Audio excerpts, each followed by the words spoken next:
My name is Bob Van Wyk. I'm an occupational health and safety inspector with the industrial program of the Ministry of Labour in the Western region of Ontario.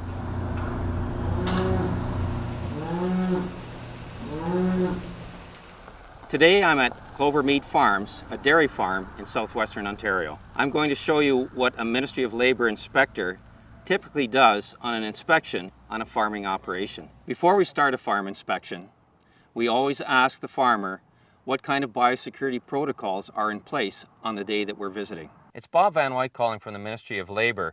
I'll be doing a proactive inspection at your farm this morning, and I want to know about all your biosecurity protocols that I have to follow when I visit the farm. When I arrive, I want to speak first to the employer of the workers on the farm, and that's usually the farm owner. Hi, I'm Bob Van Wyk from the Ministry of Labour. How are you today? I'm good, thanks. Nice to meet you. The Ontario government has biosecurity protocols in place to prevent the transfer of diseases or biological hazards between farms.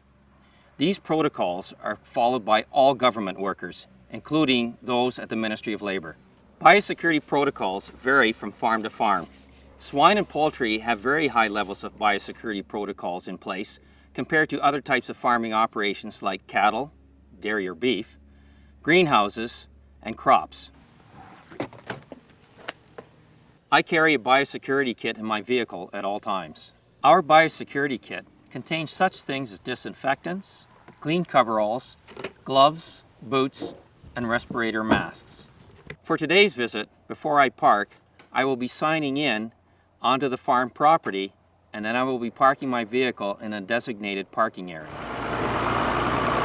When a Ministry of Labour inspector visits a farming operation, he or she is looking throughout the operation to ensure that the minimum safety procedures and requirements in the Occupational Health and Safety Act are being followed. One of the things I look for is appropriate worker training. So how long have you been operating this harvester and tractor combo? About 15 years now. Okay.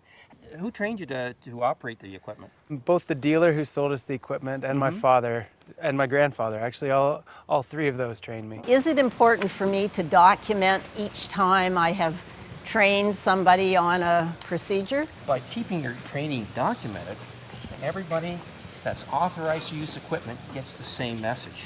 Now you've got something to supervise on because everybody knows what the rules are. Yep. I want to ensure that the workers on the farm use safe handling practices for the animals at all times, and farmers are storing and handling all of their chemicals on the farm safely. I also want to see that the farm employer is doing their very best to prevent slips, trips, and falls on the farm. During my visit, I take notes of the things I learned and any hazards that I might have seen. I use those notes to produce a field visit report that captures my findings during the visit.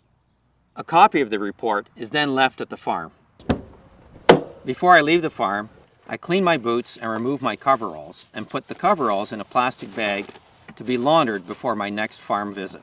So if you have any other questions at all, you've got my contact information. Yes. Feel free to use any of the resources in my field visit report that you have now. When farming operations in Ontario have paid workers, those workers are protected by the Occupational Health and Safety Act and the Farming Regulation. For more information, visit these websites.